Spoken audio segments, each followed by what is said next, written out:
చూపు ప్రేమకైనా కళ్ళు చెమ్మగిల్లెనయ్యా. నాలో ఏముందయ్యా నాకర్థం కాదయ్యా, నాలో ఏముందయ్యా నాకర్థమే కాదయ్యా. జీవితాంతం నీ కౌగిలిలో నేనయ్యా యేసయ్యా, ఒదిగిపోతానయ్యా యేసయ్యా, ఒదిగిపోతానయ్యా. జీవితాంతం నీ కౌగిలిలో నేనయ్యా యేసయ్యా, ఒదిగిపోతానయ్యా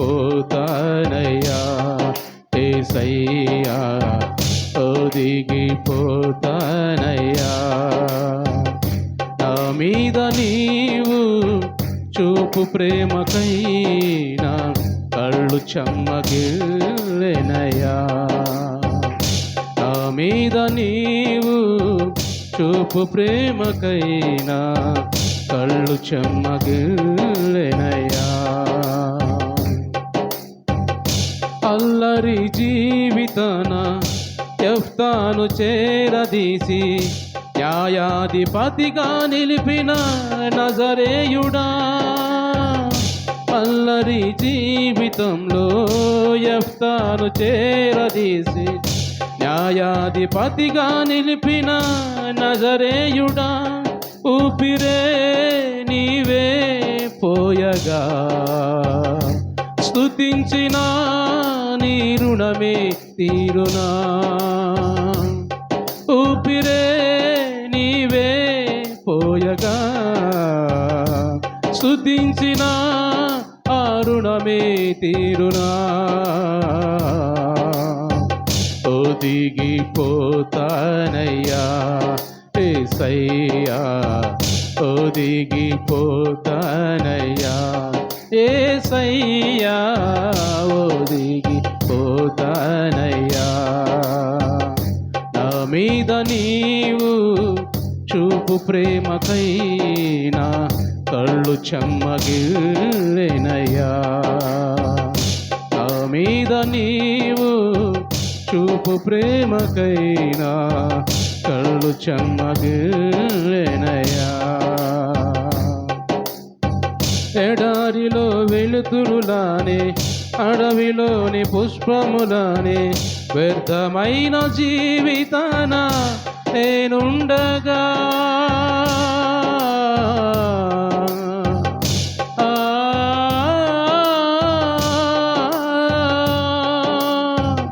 ఎడారిలో వెలుతురులానే అడవిలోని పుష్పములానే వ్యర్థమైన జీవితాన నేనుండగా ఊపిరే నీవే పోయగా స్తుతించిన రుణమే తీరునా. ఊపిరే నీవే పోయగా స్తుతించిన ఆ రుణమే తీరునా.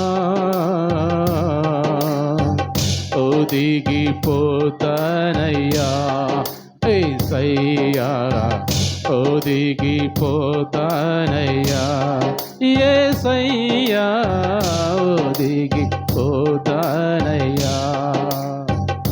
నా మీద నీవు చూపు ప్రేమకైనా కళ్ళు చెమ్మగి నీవు చూపు ప్రేమకైనా కళ్ళు చెమ్మగిల్లెనయ్యా.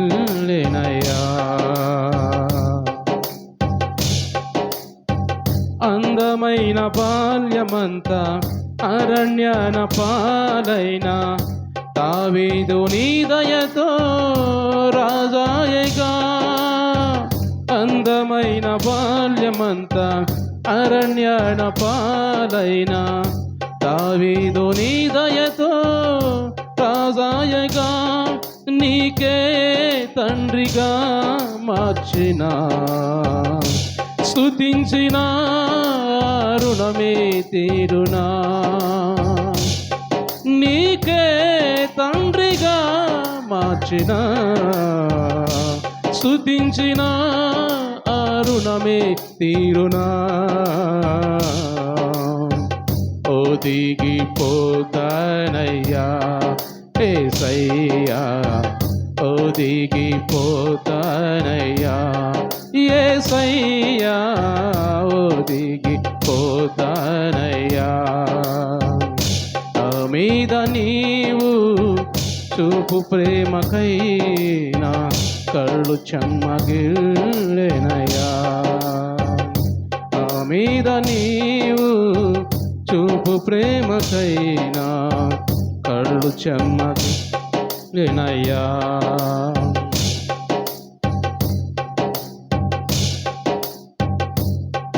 నాలో ఏముందయ్యా నాకర్థం కాదయ్యా, నాలో ఏముందయ్యా నాకర్థమే కాదయ్యా.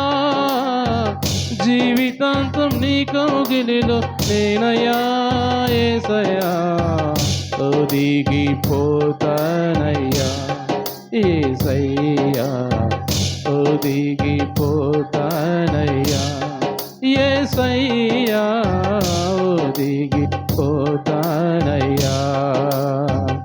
నా మీద నీవు చూపు ప్రేమకైనా కళ్ళు చెమ్మగిల్లెనయ్యా.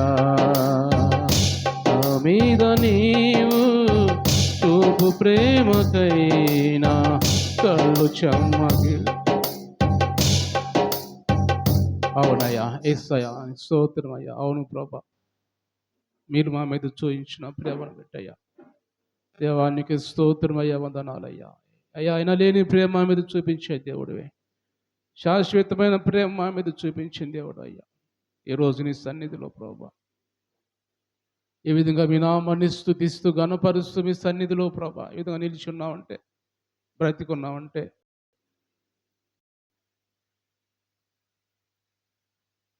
సజీవంగా ఉన్నామంటే నాయన అది మీరు చూపించిన ప్రేమ నాయన. అవును ప్రభా, ఎడారిలో వెలుతురు ఉపయోగం లేకుండా ఎలా ఉంటుందో, అడవిలో పుష్పం ఉపయోగం లేకుండా ఎలా ఉంటుందో, ఉదయం పుట్టి సాయంత్రానికి రాలిపోయే విధంగా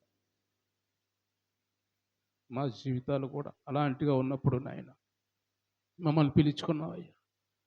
మీ ప్రేమ మా మీద చూపించావు. స్తోత్రాలయ్యా, మీకు స్తోత్రాలు ప్రభు. ఎంత గొప్ప దేవుడు నాయన, ఎంత బలమైన మంచి దేవుడు. మేము నశించిపోతే మీకు ఇష్టం లేక ఈ లోకాన్ని దిగవచ్చి ఒక మనిషిగా దిగవచ్చి ప్రభా దేవుడు అని మీరు నాయన మా కోసం రక్తం కార్చి మీరు చూపించిన ప్రేమకు రాయ మాకు మాటలు లేవు, ఎంత స్తుతించినా తక్కువే.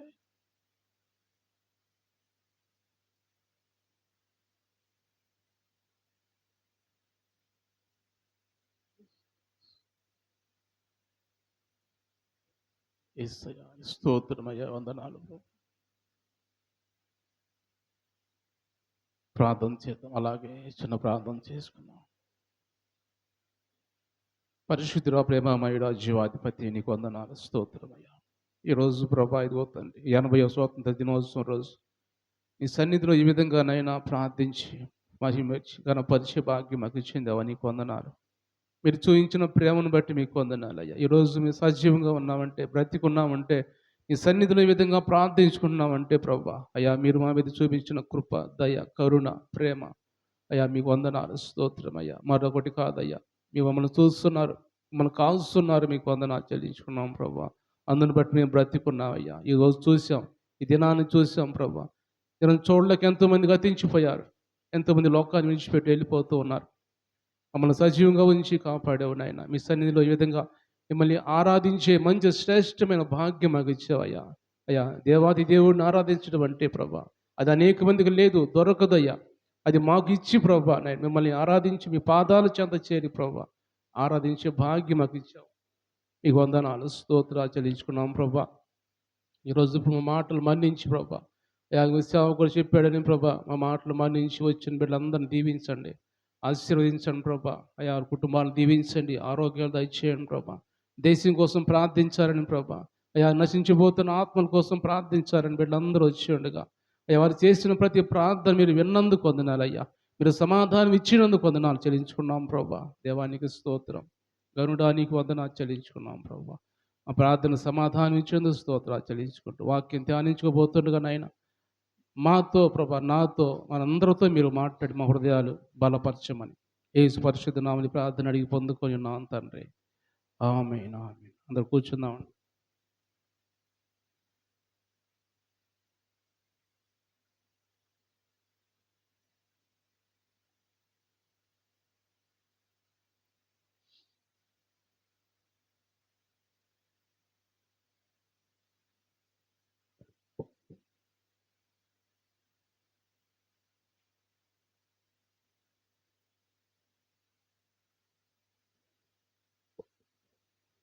దేవుని పరిశుద్ధ నామానికి మహిమ కలుగును గాక. అందరం దేవునికి స్తోత్రం చెల్లిద్దాం. హల్లెలూయా, హల్లెలూయా. దేవుని మహిమ కలుగును గాక. అలాగే చేరువచ్చిన మీ అందరూ కూడా ప్రభు పరిశుద్ధ నామములు అందరికి వందనాలండి. అందరికి వందనాలు. అందరికి కూడా 80వ స్వాతంత్ర దినోత్సవ శుభాకాంక్షలు అందరికి కూడా మీకు తెలియజేస్తున్నాను. దేవుడు మీ అందరిని దీవించును గాక. మంచిది. ఈరోజు వాస్తవంగా నేను ఉదయకాలం నుంచి అనుకుంటా ఉన్నాను. మీరు వచ్చిన తర్వాత కూడా నాకు చాలా సంతోషం. ఎందుకంటే ఆదివారం కూడా నాకు తెలిసి ఇంతమంది రారు. అలాంటిది శనివారం పనులు చేసుకున్న రోజులు అయినా కానీ ఒక సేవకుడు ఏమాత్రం ఎన్నిక లేని వాడిని నన్ను నేను చెప్పిన మాట కూడా మీరు ఆలకించి వచ్చారంటే అది దేవుడు మిమ్మల్ని నడిపించాడు. నా మాట కూడా మీరు గౌరవించారని నేను ఎంతో సంతోషపడుతూ ఉన్నాను. మీరు వచ్చినందుకు కూడా నాకు చాలా సంతోషంగా ఉంది. ఈరోజు 80వ స్వాతంత్ర దినోత్సవం దేవుడు మనకిచ్చాడు. 79 సంవత్సరాలు గడిచిపోయినాయి. అనేక మంది నాయకులు విప్లవాలు చేసి, ఉద్యమాలు చేసి వాళ్ళు స్వాతంత్ర దినోత్సవం మనకు తీసుకొచ్చారు. ఆ రోజుల్లో చాలా కఠినమైన పరిస్థితుల్లో ప్రాణాలకు తెగించి పోరాడారు. అలాంటి వాళ్ళు చాలామంది గాంధీ కావచ్చు, లేకపోతే సుభాష్ చంద్రబోస్ కావచ్చు, భగత్ సింగ్ లాంటి వారు కావచ్చు, ఝాన్సీ లక్ష్మీబాయి కావచ్చు, ఇలాంటి వారందరూ కూడా ఆ రోజు త్యాగం చేసి, పోరాటాలు చేసి వాళ్ళు ఎన్నో పోరాటాలు చేసిన తర్వాత చివరికి వాళ్ళు దేశాన్ని విడిచిపెట్టి మనకి ఆగస్టు 15 రోజు అర్ధరాత్రి మనకు స్వాతంత్రం ఇచ్చి వెళ్ళిపోయారు. మధ్యరాత్రుల్లో వెళ్ళిపోయారు మనకు స్వాతంత్రం ఇచ్చి. ఆ రోజు కొన్ని కండిషన్లు కూడా పెట్టారు. ఆ కండిషన్‌లో ఒకటి పాకిస్తాన్, ఇండియా విడిపోవడం. మీరు విడిపోతే మేము వెళ్ళిపోతాం అని ఆ రోజు పెట్టిన కండిషనే పాకిస్తాన్ మన నుంచి దూరం అయిపోవటానికి కారణం. అలాగా ఆ రోజు ఎంత హింసలు పెట్టారంటే ప్రజల్ని చాలామందిని ఆ రోజు చాలా వాళ్ళు హింసించేవారంట. చాలామందిని వాళ్ళ నిరాయుధులను చేసి మన వాళ్ళందరూ ఉద్యమాలు చేస్తుంటే ఇండియా వాళ్ళు వాళ్ళ దగ్గర ఏమి లేని పరిస్థితుల్లో ఉండి వీళ్ళందరూ ఈ సిపాయిలు వెళ్ళిపోయి బ్రిటిష్ వాళ్ళు వెళ్ళిపోయి వాళ్ళ దగ్గర తుపాకులు ఉంటాయి కాబట్టి తీసుకొని అలాగ కాల్చి పడేస్తుంటే ఏమీ చేయలేక అలాగ ప్రాణాలు అర్పించి అలాగ నేల ఒరిగిపోతూ ఉన్నారు. పిల్లల్నేమి, స్త్రీలనేమి, పురుషులనేమి అలాగ అనేకుల్ని చంపుతూ ఉన్నారు. కొన్ని వేల మంది చంపబడ్డారంట. పశ్చిమ బెంగాల్ అనే రాష్ట్రంలోనే 1,00,00,000 మంది మనుషులను చంపేశారంట. ఈ ఈ పోరాటాలు చేస్తున్నందువల్ల 1,00,00,000 మంది ఆ రాష్ట్రంలోనే చంపబడ్డారు. అంటే అనేక మందిని వాళ్ళు చంపి ఇలాగ హింసిస్తున్నా కూడా కొంతమంది నాయకులు లేచి ఎందుకు మౌనంగా ఉండాలి మనం? మన దేశాన్ని మనం సంపాదించుకోవాలి అని వాళ్ళు నాయకత్వం చేసి గాంధీ లాంటి ఉప్పు సత్యాగ్రహం అని వాళ్ళు శాంతియుతంగా పోరాటాలని, అహింసంగా పోరాటాలని గాంధీ ఇలాన్ని రకరకాల విప్లవాలు సుభాష్ చంద్రబోస్ విప్లవం చేసి దారిని చాటు నుండి వాళ్ళని గెరిల్లా యుద్ధం చేసే విధంగా వాళ్ళని ఓడించే విధంగా వాళ్ళకి ఇబ్బంది పెడుతూ రకరకాలుగా వాళ్ళని ఓడించే పరిస్థితుల్లో వాళ్ళు చివరికి ఎందుకు విడిచిపెట్టిపోయారంటే మనోళ్ళు ఏందో దాడి చేస్తున్నారు, లేకపోతే వాళ్ళ మీద తిరగబడుతున్నారని అది సగము. కానీ మరొకటి ఏమిటంటే ఆ రోజుల్లోనే ఆ దినాల్లోనే రెండో ప్రపంచ యుద్ధం వచ్చింది. రెండో ప్రపంచ యుద్ధం వచ్చి ప్రపంచ దేశాలన్నీ యుద్ధాలు చేసుకుంటా ఉన్నాయి. బ్రిటిష్ చాలా పెద్ద ప్రభుత్వం కాబట్టి అన్ని దేశాలు, మన దేశమే కాదు ప్రపంచం అన్ని దేశాలను ఆక్రమించింది ఆ రోజుల్లో అది. అలా ఆక్రమించిన పరిస్థితుల్లో వాళ్ళు యుద్ధం చేస్తున్నప్పుడు వాళ్ళ దగ్గరున్న ఆర్థికంగా అంతా అయిపోయింది. డబ్బంతా అయిపోయింది. వస్తువులు అయిపోతున్నాయి. అందువల్ల బ్రిటిష్ ప్రభుత్వం బలహీన పడిపోయి ఏమీ చేయలేని పరిస్థితుల్లో మన వాళ్ళు ఇంకా తిరగబడుతున్నారు. ఉధృతం అయిపోతున్నాయి. ఇంకా ధర్నాలన్నీ ఇవన్నీ ఉధృతం అయిపోతాయి ఉద్యమాలు. అందువల్ల వాళ్ళు విడిచిపెట్టిపోయే పరిస్థితి వాళ్ళకొచ్చింది. కానీ లేకపోతే వాళ్ళు విడిచిపెట్టిపోయేవాళ్ళు కాదు. దాదాపు 190 సంవత్సరాల పాటు ఇండియా దేశాన్ని వారు పరిపాలించారు. 100 సంవత్సరాలు ఏమో వ్యాపారం చేద్దామని వచ్చారు. 100 సంవత్సరాలు ఈస్ట్ ఇండియా కంపెనీ పేరు మీద వ్యాపారం చేసి వ్యాపారాల ద్వారా వాళ్ళు అభివృద్ధి చెంది వాళ్ళు బలం పుంజుకొని ఆ మిగిలిన 90 సంవత్సరాలు క్రూరంగా పరిపాలించారు. క్రూరమైన పరిపాలన. మన వారిని ఇండియా వారిని తక్కువగా చూస్తూ, జాతిహీనులుగా చూస్తూ, మేమే మంచివాళ్ళు అని జాతిహీనులుగా చూస్తూ, తక్కువగా చూస్తూ, వాళ్ళని హింసిస్తూ, కొడుతూ, కొరడాలతో కొడుతూ, పని చేయిస్తూ, బానిసలుగా అలాగ మన ఇండియా ప్రజలందరిని కూడా వాళ్ళు ఆ రోజుల్లో అలా చేశారు. మిగిలిన 90 సంవత్సరాలు. 190 సంవత్సరాల పాటు వాళ్ళ బంధకాలు ఇండియా మగ్గిపోయింది. అందువల్ల తర్వాత వీళ్ళందరూ చేసిన త్యాగాలు ఫలితంగా ఇండియాకి స్వాతంత్రం ఆగస్టు 1947 ఆగస్టు 15వ తేదీ అర్ధరాత్రి స్వాతంత్రం వచ్చినట్టుగా దేవుని వాక్యం మనం దేశంలో మనం చూస్తూ ఉన్నాం. అనేక మంది త్యాగాలు ఫలితం అది. కాబట్టి దేవుని బిడ్డలారా గమనించినట్టయితే ఇలాగ ఆగస్టు 15 ఇలాగ వచ్చిన సంతోషం మనకు కానీ ఈరోజు ఎందుకు ఇలా ప్రార్థన ఏర్పాటు చేసుకోవడం జరిగిందంటే ఆగస్టు 15 వచ్చింది కాబట్టి ఇంక మనం చేసుకోవాల్సిన అవసరం లేదు వాస్తవంగా అయితే. ఎందుకంటే మంచిగా అందరూ జీవిస్తున్నాం కదా! అయితే ఎందుకు చేసుకోవాల్సి వచ్చిందంటే దేశం ఇంకా బ్రిటిష్ పరిపాలనలోనే ఉంది. దేశంలో బ్రిటిష్ పరిపాలన బ్రిటిష్ వాళ్ళు వెళ్ళిపోయారు కానీ వాళ్ళ పరిపాలన కొనసాగుతుంది. మనం రోజు చూస్తున్నాం రాష్ట్రం దేశంలో ఇళ్ళ మీదకొచ్చి దాడులు చేయటం, పోలీసులు ఈడ్చుకొని చెరసాలలో తీసుకెళ్ళి పడేయటం, ఇవన్నీ కూడా రాష్ట్రంలో చూస్తూ ఉన్నాం మనం. ఇంకా బ్రిటిష్ పరిపాలన పోలేదు. వాళ్ళ పరిపాలన వాళ్ళు అనుసరిస్తున్నారు మనవాళ్ళు కూడా చాలామంది. ఆ బంధకాల్లో ఉంటున్నారు. అన్యాయం, అక్రమాలు ఎక్కువైపోతూ ఉన్నాయి. దాడులు, దౌర్జన్యాలు ఎక్కువైపోతూ ఉన్నాయి. చిన్న పిల్లల మీద, ఆడపిల్లల మీద అఘాయిత్యాలు ఎక్కువైపోతూ ఉన్నాయి. అందువల్ల మన దేశం కోసం ప్రార్థన చేయాలి అని ఈరోజు మనమే కాదు, మీరు చూడండి కావాలంటే యూట్యూబ్‌లో చూడండి. ప్రపంచంలో కావచ్చు, మన దేశంలో కావచ్చు, అనేక రాష్ట్రాల్లో అనేక సంఘాలు ప్రార్థన చేస్తున్నారు. ఉపవాసం ప్రార్థన చేస్తూ కన్నీటితో మొరపెడుతున్నారు దేశం కోసం. ఇంకా నశించిపోతున్నాయి. ఇంకా బంధకాలు ఉన్నది. సాతాను బంధకాలు ఉన్నారు. మత్తు పదార్థాలకు అలవాటు పడిపోతున్నారు. అలాగా హత్యలు, దహనకాండలు రకరకాలుగా జరిగిపోతూ ఉన్నాయి. వీటన్నిటి నుంచి విడిపించు ప్రభా మా దేశాన్ని కాపాడయ్యా. దేశానికి మహారక్షణ కావాలి ప్రభా అని అనేక మంది సేవకులు ప్రార్థన చేస్తున్నారు. అందుకు నాకు కూడా ఒక ఆలోచన పోయిన సంవత్సరమే ఇలా ఏర్పాటు చేస్తే దేశం కోసం మనం కూడా ఒక ప్రార్థన ఒక చేయి వేసినట్టుగా ఉంటది కదా అన్న ఆలోచన వచ్చింది. కానీ అప్పుడు ఎందుకో అలా కుదరలేదు. ఈసారన్నా ఖచ్చితంగా చేయాలి మనం అని ఆలోచనతో ఏర్పాటు చేయడం జరిగింది. కాబట్టి మీ అందరూ కూడా వచ్చారు. ప్రార్థనలో సహకరించారు కాబట్టి మరొకసారి మీ అందరూ కూడా పేరు పేరున అందరికి వందనాలు చెల్లించుకుంటున్నాను. అందరికి వందనాలండి. దేవుడు మీ అందరిని కూడా దీవించి ఆశీర్వదించును గాక. అయితే మనం కొద్దిసేపు, నేను ఎక్కువసేపు చెప్పను, 1 గంటల లోపలే నేను ముగిస్తాను. కొద్దిసేపు మనం వాక్యము ధ్యానం చేసుకొని మనము ఇక్కడి నుంచి మనం సెలవు తీసుకుందాం. సాయంకాలం ఉపవాస ప్రార్థనకు ఉంది కాబట్టి మనం త్వరగా కొన్ని మాటలు మనం ధ్యానం చేసుకుందాం. మన పరిశుద్ధ గ్రంథం బైబిల్లో నుంచి యోవేలు గ్రంథము, మన పరిశుద్ధ గ్రంథమైన బైబిల్లో నుంచి యోవేలు గ్రంథము మొదటి అధ్యాయము, యోవేలు గ్రంథం మొదటి అధ్యాయము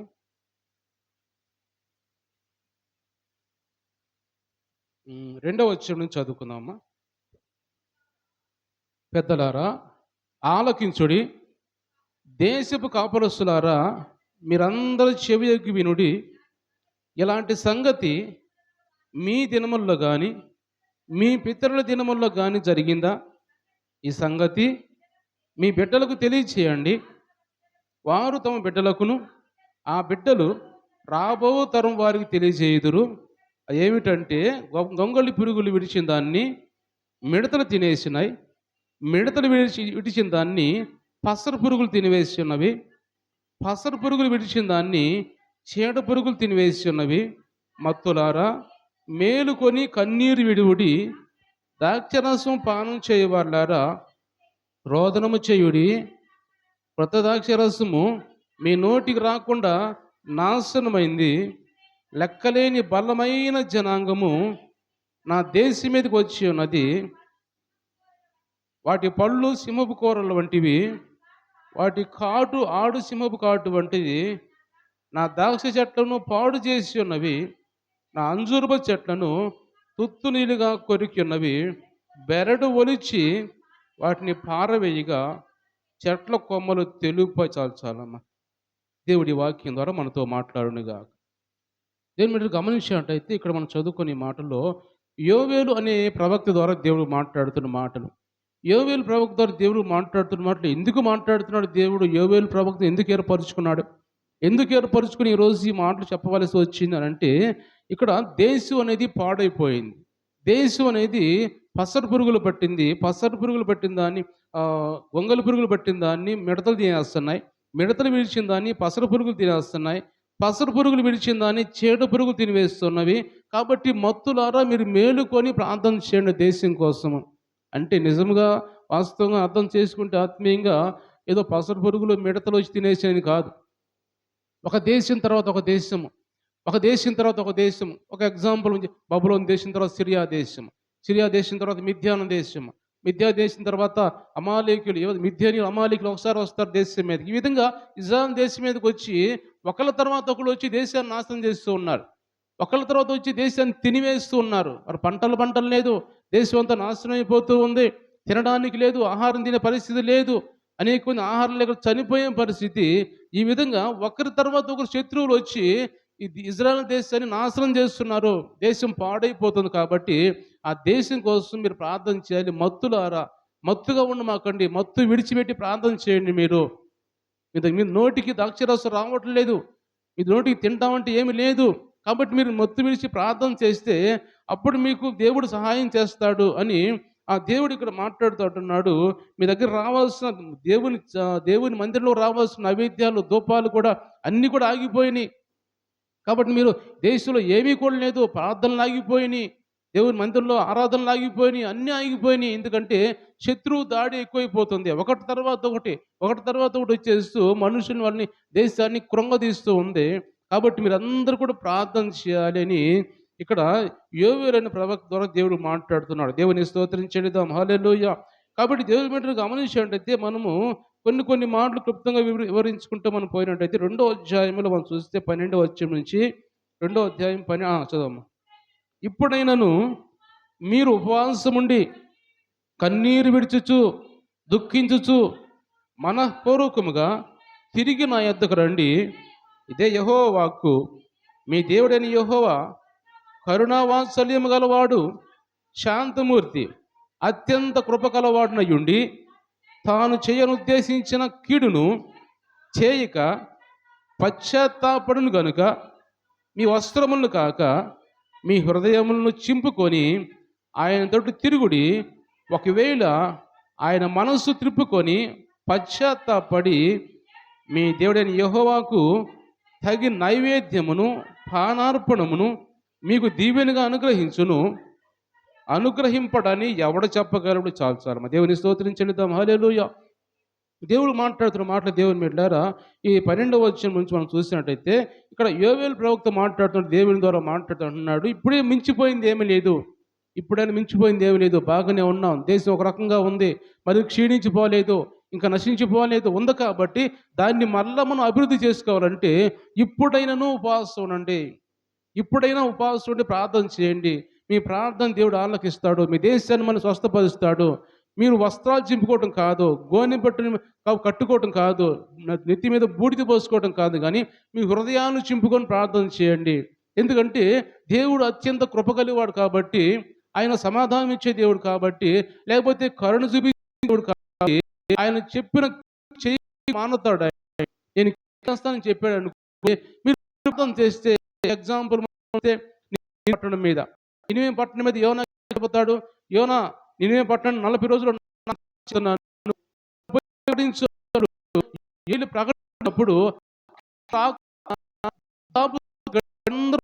చేస్తారు, ప్రార్థన చేస్తారు. పట్టణస్తులు అందరూ 3 దినాలు ఉపవాసం ప్రార్థన చేస్తారు. ఆ ప్రార్థన ఆలకించి కీడు చేయకుండా మానుతాడు.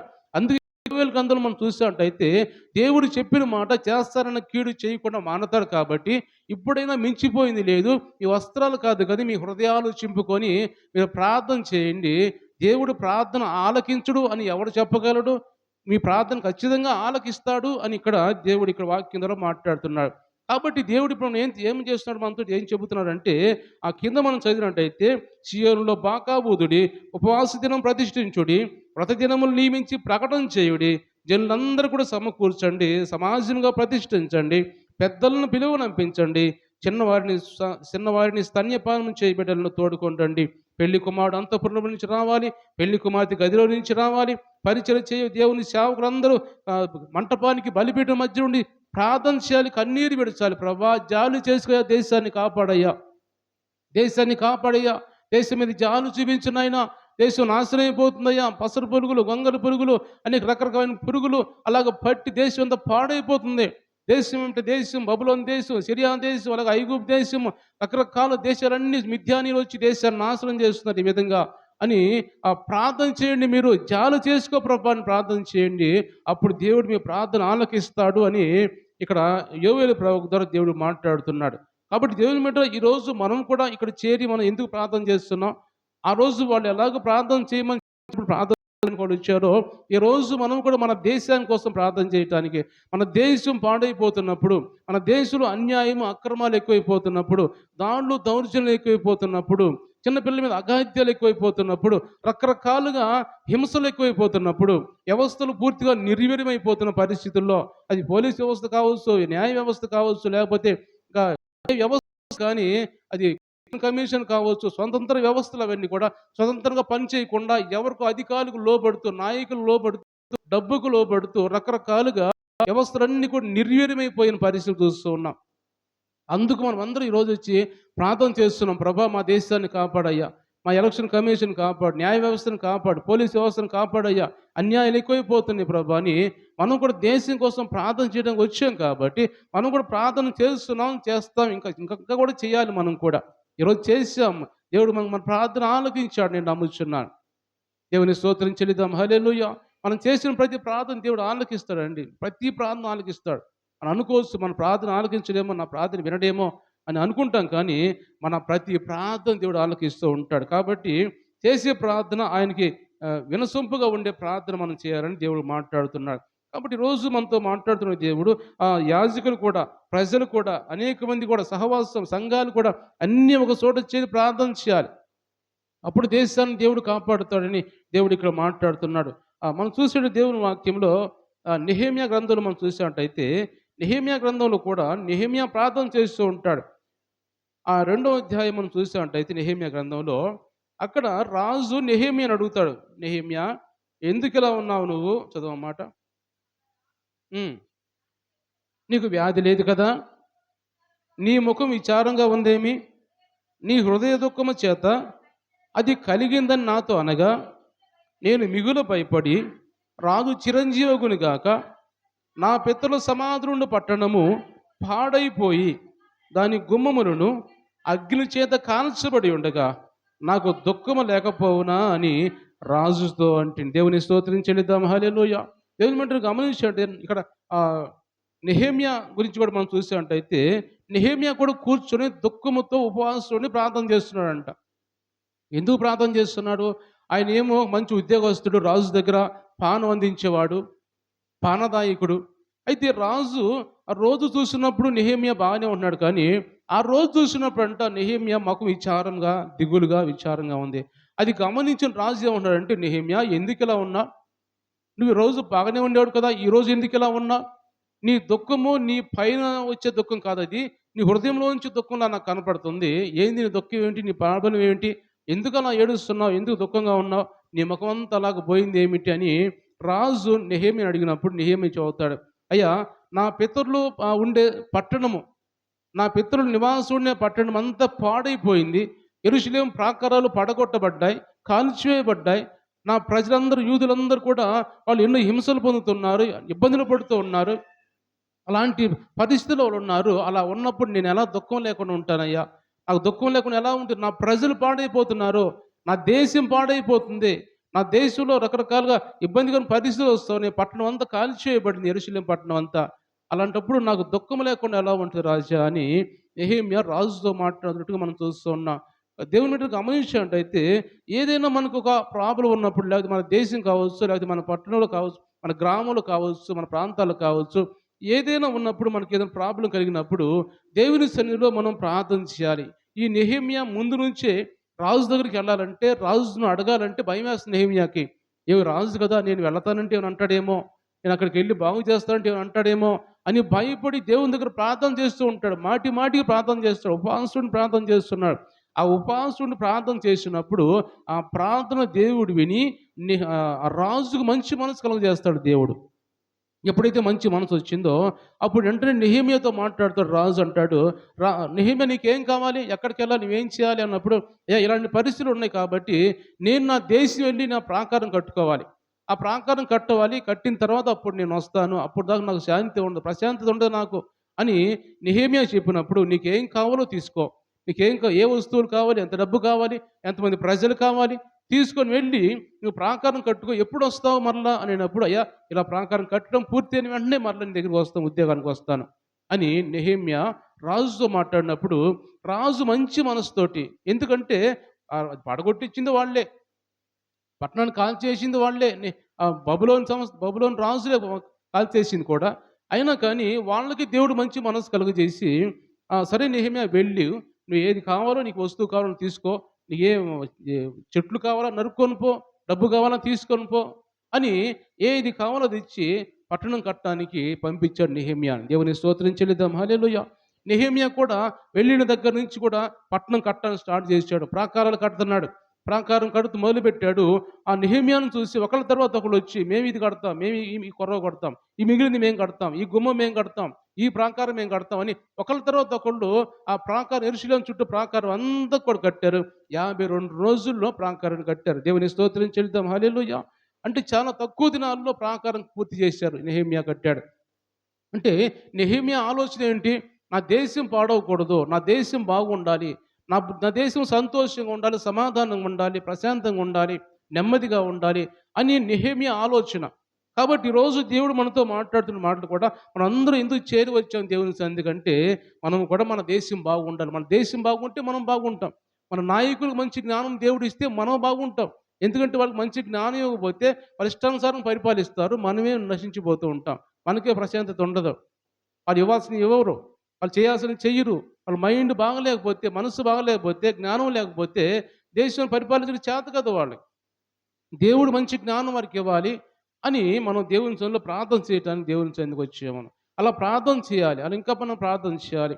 మనం కూడా దేవుని మీద గమనించండి, ఒక దేశం కోసమే కాదు కానీ మనం వచ్చిన మన మన మన కుటుంబం కోసం దేవుడు మన కుటుంబంలో మనం పెద్దగా ఇచ్చాడు, లేదా మన సంఘంలో మనం పెద్దగా ఇచ్చాడు అన్నప్పుడు సంఘం కోసం నువ్వు ప్రార్థన చేయాలి. నీ కుటుంబంలో నేను పెద్దగా ఉంచినప్పుడు నీ కుటుంబం కోసం నువ్వు ప్రార్థన చేయాలి. నీ కుటుంబం బాగుండాలి, నువ్వు ప్రార్థన చేస్తేనే. కాబట్టి రాజు ఇక్కడ నెహెమ్యా ప్రార్థన చేసి, ఒక్కటి ప్రార్థన చేస్తే అయ్యిద్దంటే అయ్యిద్ది ఖచ్చితంగా. అంత దేశాన్ని నెహెమ్యా ఒక్కటి ప్రార్థన చేసి కడతాడా అంటే కడతాడు, ఖచ్చితంగా కడతాడు. నెహెమ్యా ఒక్కటే ప్రార్థన చేశాడు, ఆయన ఒక్కటి ప్రార్థన దేవుడు ఉన్నాడు, ఆ ఒక్కడే పోయి ప్రాకారం అంతా కట్టేశాడు. ఆయనతో పాటు మిగిలిన వాళ్ళు వచ్చారు, అప్పుడు వచ్చారు, తర్వాత వచ్చారు. కాబట్టి నువ్వు ఒక్కడే ప్రార్థన చేస్తే, నువ్వు ఒక్కదాని ప్రార్థన చేస్తే నీ ప్రార్థన ఖచ్చితంగా వింటాడు దేవుడు. నేను ఒక్కదానికి చేస్తే వింటాడా అని ఆలోచన అసలు రాకూడదు మనకి. ఒక్కొక్కరు మనం ఏకాంత ప్రార్థన చేస్తే దేవుడు వచ్చి నీ ఎదురు కూర్చుంటాడు, దేవుడు వచ్చి నీ దగ్గర నీ పక్కన కూర్చుంటాడు. నువ్వు ఏకాంతంగా దేవుని దగ్గర కూర్చున్నావంటే దేవుడు నీతో ఉంటాడు, నీ దగ్గర కూర్చొని మాట్లాడుతూ ఉంటాడు, నీకు సమాధానం ఇస్తాడు. కాబట్టి మనం ఒక్కలేం ప్రార్థన చేస్తే దేవుడు ఖచ్చితంగా సమాధానం దేవుడు మనకి ఇస్తాడు. అలాంటి ఆ ప్రార్థన ద్వారా మనం గొప్ప గొప్ప కార్యాలు మనం చేయొచ్చు, అద్భుత కార్యాలు మనం చేయొచ్చు, మన ద్వారా దేవుడు జరిగిస్తాడు. లేకపోతే అదే అంటుంది, నీ కుటుంబంలో నేను పెద్దగా ఏర్పరిచినప్పుడు నీ కుటుంబం కోసం ప్రార్థన చేయి, నీ సంఘంలో పెద్దగా ఏర్పరచు, నీ సంఘం కోసం ప్రార్థన చేయి. లేదా వెళ్ళిన దగ్గర నీ ప్రాంతంలో ఎక్కడ ఉద్యోగంకి వెళ్ళావా, పనులకు వెళ్ళావా, అక్కడ నువ్వు పెద్దగా ఏర్పరిచాడా వాళ్ళ కోసం ప్రార్థన చేయి. అలాగే మనం ప్రార్థన చేస్తే దేవుడు ప్రార్థన విని, మనం గమనించినట్టయితే మనం చదువుకుంటే మళ్ళీ యోవేలు గ్రంథం మనం చదువుకున్న మాటల్లో 2వ అధ్యాయంలో అక్కడ వాళ్ళు చేసిన ప్రార్థన దేవుడు ఆలకించి గొప్ప కార్యం చేసినట్టుగా దేవుని వాక్యం మనం చూస్తూ ఉంటే, నేను త్వరగా ముగించడానికి ప్రయత్నం చేస్తాను. 2వ అధ్యాయం యోవేలు గ్రంథం మనం చూసినట్టయితే,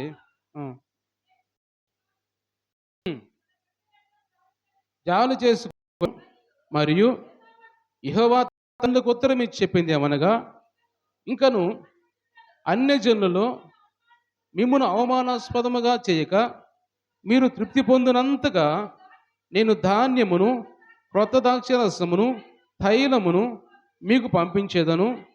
21 చదవమ్మా. దేశమా, భయపడక సంతోషించి గంతులు వేయము, యెహోవా గొప్ప కార్యములు చేశాను. దేవుని స్తోత్రం చెల్లిద్దాం, హల్లెలూయా. దేవుని మీరు గమనించినట్టయితే ఎప్పుడైతే వాళ్ళు ప్రార్థన చేశారో, ఎప్పుడైతే గదిలో నుంచి పెళ్లి కుమార్తె వచ్చిందో, అంతఃపురం నుంచి పెళ్లి కుమారుడు వచ్చాడో, యాజకులు బయటకు వచ్చి బలిపీఠానికి మంటపానికి మధ్యలో ఉండి ప్రార్థన చేశారు. జాలి చేసుకో ప్రభు అని ప్రార్థన చేశారు. అనేక సమూహాలకు వచ్చి ప్రార్థన చేశారు. ఆ ప్రార్థనలన్నీ ఆలకించిన దేవుడు దేశం మీద దృష్టి ఉంచాడు. దేవుడు, నేను దేశాన్ని బాగు చేయబోతున్నాను, దేశమా సంతోషించు, గంతులు వేయి, నీకు ఎలాంటి ఇబ్బంది ఉండదు, ఇంకెలాంటి ప్రాబ్లం ఉండదు, దేశంలో సకాలానికి వర్షాలు పడతాయి, తొలకరి వర్షాన్ని కడవరి వర్షాన్ని కురిపిస్తాను, పంటలు పండుతాయి, పశువులు కావచ్చు, ఇంకేమైతే మంచిగా మేత మేయటానికి మంచిగా మేత పెరిగిద్ది, కాబట్టి మీ దేశం అంతా పచ్చగా సంతోషంగా ఉంటుంది అని దేశం గురించి దేవుడు ఇక్కడ మాట్లాడుతున్నట్టుగా మనం చూస్తున్నాం. కాబట్టి దేవుని బిడ్డలు మనం ప్రార్థన చేస్తే గొప్ప కార్యాలు దేవుడు చేస్తాడు. అలా ప్రార్థన చేశారు, దేశంతో మాట్లాడుతున్నాడు. దేశమా సంతోషించు, గంతులు వేయను ఇంకా, ఎందుకంటే నీకు ఎలాంటి నష్టం రాదు, కరువు రాదు, ఇబ్బందులు రావు నీకు. ఎందుకంటే నేను దేశాన్ని బాగు చేయబోతున్నాను, వర్షాలు పడించబోతున్నాను, పంటలు పండించబోతున్నాను, కరువు అంతా వెళ్ళిపోయింది నీకు. కాబట్టి నీకు సంతోషంగా ఉంటారు మీరందరూ కూడా. మీకు ద్రాక్షరసం వచ్చింది, కొత్త ద్రాక్షరసం వచ్చింది, మళ్ళీ దేవుని మందిరానికి ఎక్కిపోతారు, దేవుని మందిరాలు నైవేద్యాలు పానీయాలు అర్పిస్తారు, దేవుడిని పూజిస్తారు, ప్రార్థనలు చేస్తారు, అన్నీ అప్పటి వల్లే మళ్ళీ చేస్తారు మీరు. కాబట్టి మీరు చేసిన ప్రార్థన నాకు వినబడిందని ఇక్కడ దేవుడు చెప్పినట్టుగా మనం అర్థం చేసుకుంటున్నాం. కాబట్టి దేవుని మీటరా మనం చేసిన ప్రార్థన కూడా ఈ ఒక్కరోజు కాదు, మనం గడిచిన ఈరోజు 19వ రోజు, 20వ రోజా, 20వ రోజు ఈరోజు, రేపు సాయంత్రం తోటి ఉపవాస ప్రార్థనలు అయిపోతాయి. చాలామంది వస్తున్నారు, దేవుని స్తోత్రాలు. అయితే కనీసం ఒక రోజున రావడానికి ప్రయత్నం చేయండి. ఉపవాస ప్రార్థన ఎందుకంటే నా కోసం కాదు, లేకపోతే పాస్టర్ గారి మా ఒక్కరి కోసం కాదు, సంఘం కోసం, కుటుంబాల కోసం ప్రార్థన చేస్తున్నాం, సంఘం అందరి కోసం ప్రార్థన చేస్తున్నాం, బలహీనుల కోసం ప్రార్థన చేస్తున్నాం. అనేక మంది మందిరం ఇరువైపున్న కుటుంబాల కోసం, చదువుకున్న వాళ్ళ కోసం, ఎగ్జామ్ రాసే వారి కోసం, అనేక మంది కోసం ప్రార్థన చేస్తున్నాం. మా ఒక్కరి కోసం చేసుకోవట్లేదు. అప్పుడు గడిచిన 20 రోజులు, 19 రోజులు అయిపోయినాయి. ఈరోజు 20, రేపు 21తో అయిపోతూ ఉంటాయి. ఎన్ని రోజులు కూడా మేము ప్రార్థన చేస్తూనే ఉన్నాం. అన్ని అంశాల కోసం ప్రార్థన చేస్తున్నాం, దేశం కోసం చేస్తున్నాం, నాయకుల కోసం చేస్తున్నాం. ఈ రోజు మనం చేసిన వాటిలో సగం ఆ రోజు చేస్తూ ఉన్నాం. కాబట్టి దేవుని మీరు గమనించినట్టయితే మనం ప్రతిరోజు మనం చేస్తే ప్రార్థన దేవుడు ఆలకిస్తాడు, సమాధానం ఇస్తాడు. ఏమైతే నమ్ముతున్నాం కొన్ని విషయాలు దేవుడు చేస్తూ ఉన్నాడు. 21 రోజు ఉపవాస ప్రార్థనలో దేవుడు ఘనమైన కార్యాలు చేయబోతున్నాడు, అద్భుతాలు చేయబోతున్నాడు దేవుడు. తర్వాత మనం రిజల్ట్ చూస్తాం. మన ఎగ్జామ్ రాసిన వెంటనే రిజల్ట్ రాదుగా, కొన్ని రోజులు, 10 రోజులు లేకపోతే నెల రోజుల లోపల మనం రిజల్ట్ వచ్చింది, పాస్ చూసుకుంటాం, వెళ్తాం, నెక్స్ట్ క్లాస్కి వెళ్తాం. అలాగే దేవుడు కూడా ఒక్కొక్కసారి వెంటనే ఇవ్వచ్చు సమాధానం, లేకపోతే కొన్ని రోజులు పట్టవచ్చు. ఆ రోజుల్లో నేనైతే నమ్ముతున్నాను, ఖచ్చితంగా కొన్ని కార్యాలు దేవుడు మనం చేసిన అంశాలకి దేవుడు సమాధానం ఇస్తాడు, నేనైతే నమ్ముతున్నాను. దేవుని స్తోత్రం చెల్లిద్దాం, హల్లెలూయా. కాబట్టి అలాంటి నమ్మకం కలిగి మనం అందరూ కూడా ప్రార్థన చేయాలి. ఇక్కడ చేసిన ప్రార్థన దేవుడు ఆలకి సమాధానం ఇచ్చాడు. నెహెమ్యా చేసిన ప్రార్థన ఉపవాసం ఉండి కన్నీరు కాల్చి ప్రార్థన చేసినప్పుడు ఆ రాజు మనస్సు మార్చి ఆ నెహెమ్యాని పోయి పడిపోయిన యెరూషలేము పట్టణం, కాలిపోయిన యెరూషలేము పట్టణం ప్రాకారాలు, వాటిని మళ్ళీ కట్టడానికి దేవుడు ఆయన కృప చూపించినట్టుగా దేవుని వాక్యం మనం చూస్తున్నాం. కాబట్టి దేవుని మీద గమనించడానికి చాలా వాక్యాలు మనం చూసుకోవచ్చు, కానీ మనకి ఎంతో సమయం చాలా తక్కువగా ఉంది. ఇంకొక మాట మనం చదువుకొని నేను ముగిస్తాను నేను. 2వ దినవృత్తాంతుల గ్రంథములు 7వ అధ్యాయం 14వ వచనం చదువుదాం. 2వ దినవృత్తాంతుల గ్రంథం. నా పేరు పెట్టబడిన నా ప్రజలు తమ్మును తాము తగ్గించుకొని ప్రార్థన చేసి నన్ను వెదకి తమ చెడు మార్గం విడిచిన ఎడల ఆకాశం నుండి నేను వారి ప్రార్థన విని వారి పాపమును క్షమించి వారి దేశమును స్వస్థపరచుదును. దేవుని స్తోత్రం చెల్లిద్దాం, హల్లెలూయా.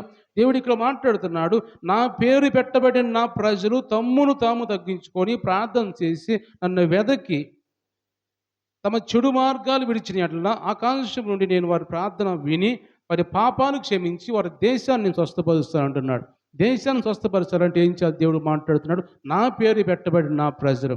ఆయన పేరు పెట్టబడిన ప్రజలు అంటే మనమే, దేవుడు నమ్ముకున్న వారు. మనం ఏమంటాం? నేను దేవుని బిడ్డను, దేవుని సన్నిధికి వెళ్తున్నాం, ప్రార్థనకి వెళ్తున్నాం, దేవుని సన్నిధికి మందిరానికి వెళ్తున్నాం అంటే ఎవరు? మనము దేవుని బిడ్డలము. అందుకే దేవుడు మన గురించి మాట్లాడుతున్నాడు, నా పేరు పెట్టబడి నా ప్రజలు మనల్ని తమను తాము తగ్గించుకొని వారి చెడు మార్గాలు విడిచిపెట్టి వాళ్ళు ప్రార్థన ఆకాశం చూసి నన్ను వెతకి ప్రార్థన చేస్తే వాళ్ళ ప్రార్థన అంగీకరించి ఆకాశం నుంచి నేను విని వాళ్ళ దేశాన్ని స్వస్థపరుస్తాను, వాళ్ళని ప్రార్థన వింటాను, వాళ్ళని స్వస్థపరుస్తాను అని దేవుడు ఇక్కడ మాట్లాడుతున్నాడు. కాబట్టి మనం చేసిన ప్రార్థన దేవుడు ఆలకిస్తాడు. సొలొమోను ఎందుకు మాట చెప్పాడు దేవుడు అంటే, సొలొమోను దేవుని మందిరం కట్టిన తర్వాత ఆ మందిరం కట్టినా ప్రార్థన చేస్తాడు సొలొమోను. అయ్యా నేను మందిరం కట్టాను, గొప్ప మందిరం కట్టాను కాబట్టి ఈ మందిరంలోకి ఎవరైనా వచ్చి ప్రార్థన చేస్తే వాళ్ళు ఎలాంటి ఇబ్బందులు ఉన్నారో, ఎలాంటి కష్టాల్లో ఉన్నారో, ఎలాంటి శోధనలో ఉన్నారో, ఎలాంటి తెగుళ్ళతో ఉన్నారో, ఎలాంటి బాధైనా ఎవరొచ్చి కానీ ఈ మందిరంలో కూర్చొని ప్రార్థన చేస్తే వాళ్ళ ప్రార్థనను ఆలకించి సమాధానం దయచేయి ప్రభువా అని సొలొమోను మంటపం దగ్గర కూర్చొని, బలిపీఠం దగ్గర కూర్చొని ప్రార్థన చేస్తూ ఉంటాడు. ఆ ప్రార్థన అంతా చాలా ప్రార్థన చేస్తాడు సొలొమోను. బలులు అర్పిస్తూ ఉంటాడు, ప్రార్థన చేస్తూ ఉంటాడు. ఆ ప్రార్థనలన్నీ విన్న తర్వాత యేసు ప్రభు అప్పుడు ఈ మాట మాట్లాడతాడు. నా పేరు పెట్టబడిన నా ప్రజలు తమను తాము తగ్గించుకొని వాళ్ళ చెడు మార్గాలు విడిచిపెట్టి నా వైపు చూసి నన్ను వెదకి వాళ్ళు ప్రార్థన చేసి ఆకాశం నుంచి వాళ్ళ ప్రార్థన నేను విని వాళ్ళ దేశాన్ని స్వస్థపరుస్తాను అని అప్పుడు దేవుడు సమాధానంగా మాట్లాడతాడు.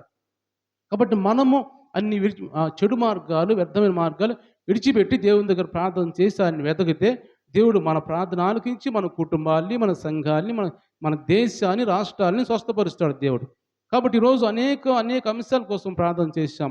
ఈ అంశాలన్నిటి కోసం చేసి ఉండగా ప్రభు ఖచ్చితంగా మన ప్రార్థన దేవుని మందిరం ఇది.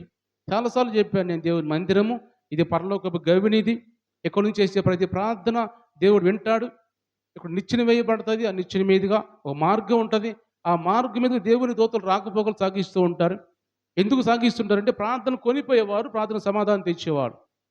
ఇక్కడ నిచ్చెన వేయబడింది అంటే యాకోబుకు వచ్చిన అది దర్శనం. అది నిచ్చెన మీద చూస్తున్నప్పుడు కొంతమంది పైకి కింద దిగుతూ ఉంటారు. ఎవరయ్యా వాళ్ళంటే మనం చేసిన ప్రార్థన తీసుకెళ్ళే కొంతమంది దేవదూతలు, మళ్ళీ కిందకు దిగేవాళ్ళు ఎవరయ్యా అంటే మనం చేసిన ప్రార్థన సమాధానం తీసుకొని వచ్చే దేవదూతలు కొందరు. అలాంటి ప్రదేశంలో మనం ప్రార్థన చేసాం కాబట్టి ఖచ్చితంగా దేవుడు మన ప్రార్థనకు సమాధానం ఇస్తాడని మనం నమ్మాలి. కాబట్టి ఈ మాటలన్నీ కూడా మనం మన హృదయంలో తీసుకొని మనం కూడా దేశం కోసం ఇంకా ప్రార్థన చేద్దాం. నెహెమ్యా చేసినట్టుగా, సొలొమోను చేసినట్టుగా మన ప్రార్థన యోవేలు గ్రంథంలో ప్రజలు, నాయకులు, యాజకులు అందరూ చేసినట్టుగా ఇది ఈ రోజుతో ముగించడం కాదు.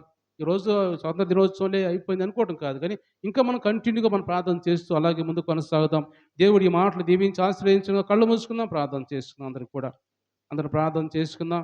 ప్రార్థన చేయండి, ప్రార్థన చేయండి. ఈరోజు కొంతమంది పలహారాలు కూడా తీసుకొచ్చారు. మేరీ వాళ్ళ పెద్ద కుమారుడు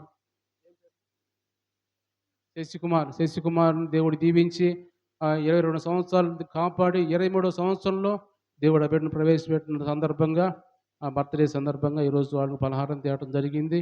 ఇంకా